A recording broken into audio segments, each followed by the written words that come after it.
Adolf Hitler. Nama tersebut terkenal dan besar di masa-masa Perang Dunia II, dan karena dia juga lah, Jerman di masa itu menjadi sangat kuat dan sulit dikalahkan. Dia berhasil membawa partainya, Nazi, menjadi suatu organisasi atau kelompok yang kuat dan ditakuti seluruh Eropa bahkan dunia. Namanya juga terkenal karena tindakan dirinya untuk membantai seluruh umat Yahudi di Eropa pada masa itu. Namun sebenarnya, siapa Hitler ini? Kok bisa dia mempengaruhi orang sebanyak itu dan menjadi sekuat itu? Dan apakah benar Hitler ini mempunyai dendam dengan orang-orang Yahudi? Dan hal itu membuatnya memiliki ambisi untuk membantai mereka. Selamat datang di segmen Tokoh Kami. Siapkan headset Anda dan kita mulai pembahasannya.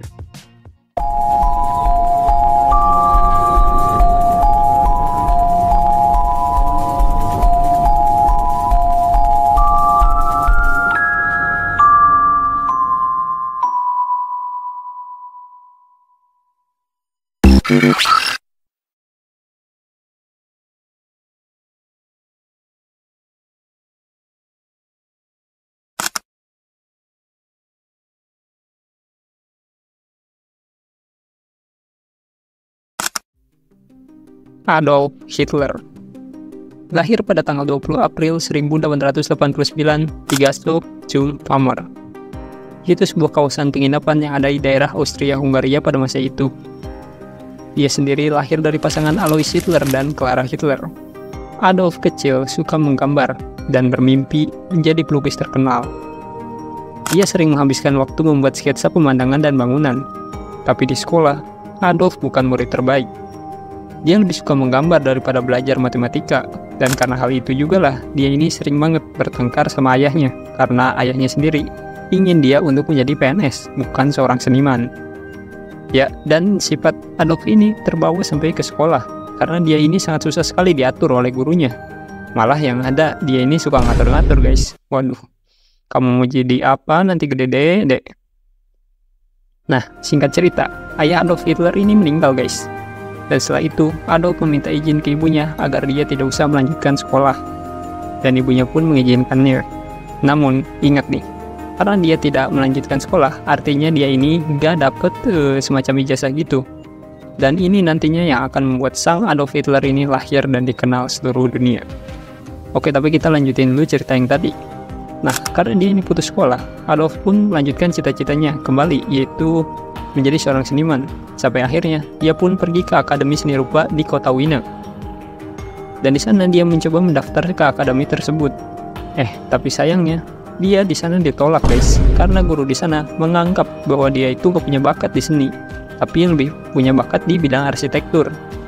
Nah, tapi untuk masuk ke bidang arsitektur tuh, membutuhkan semacam ijazah tanda lulus sekolah, yang mana Adolf itu nggak punya, karena dia putus sekolah kan.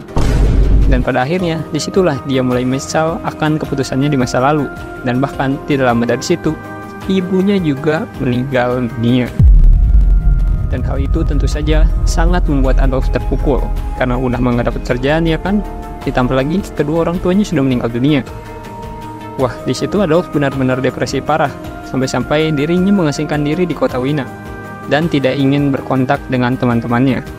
Adolf yang tidak tahu mau bagaimana lagi, memutuskan untuk bertahan hidup dengan tinggal di sebuah penampungan dan menafkahi dirinya dengan menjadi seniman di jalanan di kota itu.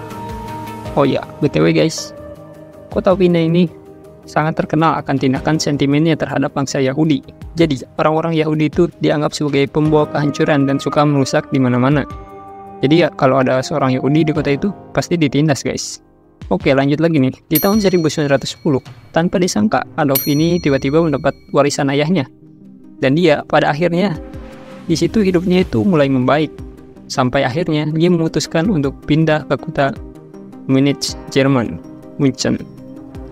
Di sana, seperti biasa, Adolf menjadi seorang pelukis jalanan. Namun bedanya, di sini karya dia tuh lebih diapresiasi, lebih dihargai gitu.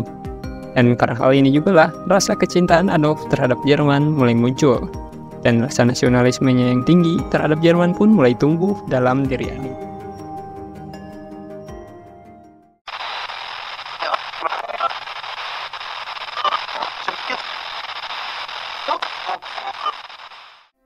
Adolf yang sudah lama tinggal lama dan cinta dengan Jerman, pada saat itu memutuskan untuk ikut masuk ke dalam pasukan tentara Jerman tanpa ragu.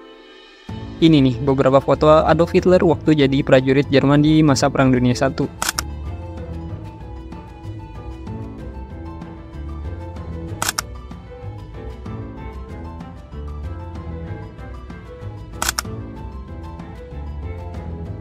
Nah, Adolf ini terkenal akan keberaniannya dan kesetiaannya semasa Perang Dunia I, dan karena hal itu juga lah dia mendapat penghargaan 2 medali untuk keberaniannya, termasuk medali salib besi kelas pertama yang jarang banget diberikan kepada prajurit yang berpangkat rendah. Lambat laun waktu terus berlalu. Tiap pertempuran, Adolf rasanya semakin terluka dan trauma, karena sedikit demi sedikit, teman seperjuangannya pun gugur di medan perang. Juga, tak lama dari situ, di tahun 1918, Jerman ini kalah guys. Dan tentu saja, hal itu membuat semua penduduk Jerman kecewa, termasuk Adolf. Mulai dari situlah, mereka ini mulai menyebarkan berbagai propaganda yang menyatakan bahwa di antara mereka ada yang berkhianat, yang membuat Jerman kalah. Dan pada saat itu, Adolf maju dan berorasi bahwa kekalahan Jerman itu disebabkan oleh kaum Yahudi. Nah loh, warga Jerman yang memang saat itu sedang terpuruk-terpuruknya kembali mendapat semacam harapan dan semangat dari pidato Adolf tadi. Dan badan intelijen Jerman yang melihat bakat Adolf sampai-sampai merekrut dia untuk masuk ke dalam organisasi intelijen Jerman dan memerintahkan dia untuk menjadi intel di Partai Pekerja Jerman yang saat itu dianggap berbahaya bagi pemerintah. Adolf pun masuk ke dalam partai tersebut sebagai intel. Namun ternyata dirinya di partai itu lebih dihargai pendapatnya dan selalu didengar. Dan dia juga lama-kelamaan mulai merasa nyaman berada di sana, sampai-sampai dia lupa bahwa dirinya itu sedang ditugaskan untuk memata-matai partai tersebut. Singkat cerita, di partai kecil itu, nama Adolf semakin naik dan naik dan naik dan naik, sampai akhirnya jabatannya pun menjadi ketua partai. Dan mulai dari situlah Adolf mengubah nama partai tersebut menjadi Nazi. Waduh. Siap.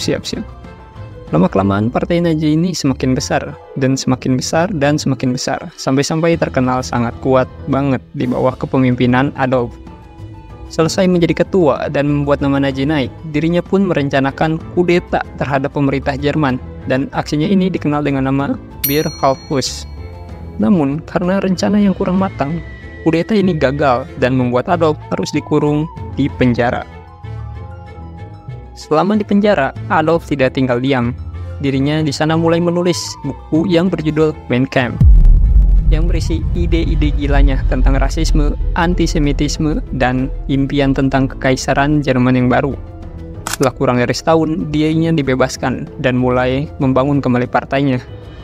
Setelah bebas dari penjara, Adolf kali ini lebih hati-hati dan berfokus pada strategi politik yang lebih legal. Dengan keterampilannya dalam pidato dan propaganda, dia menarik banyak pendukung. Hingga pada tahun 1930, Nazi menjadi partai terbesar kedua di Jerman. Lalu, pada 30 Januari 1933, Presiden Jerman Paul von Hindenburg menunjuk Adolf sebagai kanselirnya. Dan disinilah kegilaan itu mulai terjadi. Setelah menjadi kanselir, Adolf dengan cepat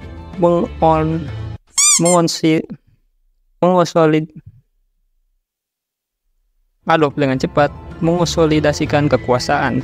Dia menghapus semua partai politik kecuali Nazi dan menerapkan kebijakan yang sangat represif. Dia juga mulai menerapkan program-program yang bertujuan untuk memurnikan ras Arya dan menyingkirkan orang-orang yang dianggap tidak diinginkan, yang tidak lain tidak bukan adalah kaum Yahudi. Mereka mulai membantai kaum Yahudi dan melakukan penindasan terhadap kaum tersebut. Dengan kekuasaan di tangannya, Adolf memulai Perang Dunia II dengan menginvasi Polandia pada 1 September 1939. Dan hal ini tentu saja memicu perang global yang melibatkan hampir seluruh penjuru bumi. Selama perang, Nazi ini semakin brutal guys. Di sana mereka membuat sebuah kamp konsentrasi yang banyak berisi orang-orang Yahudi. Dan di sana mereka dipekerjakan dan disiksa tanpa ampun. Dan tragedi ini dikenal dengan nama Holocaust, yang mengakibatkan pembunuhan 6 juta Yahudi dan jutaan lainnya. Harus diingat ya guys, semasa Perang Dunia II, ada lebih dari 60 juta orang meninggal dunia, dan hal itu menjadi salah satu kepunahan massal terbesar di dunia. Namun sekuat-kuatnya Nazi, pada akhirnya mereka jatuh juga. Hingga di tahun 1945, pasukan sekutu berhasil memukul mundur Jerman dari semua frontnya. Dan disitulah Nazi mulai runtuh, dan Adolf pun mulai bersembunyi, dan dikatakan bahwa di akhir hidupnya dia memutuskan untuk bunuh diri dan merahasiakan kematiannya.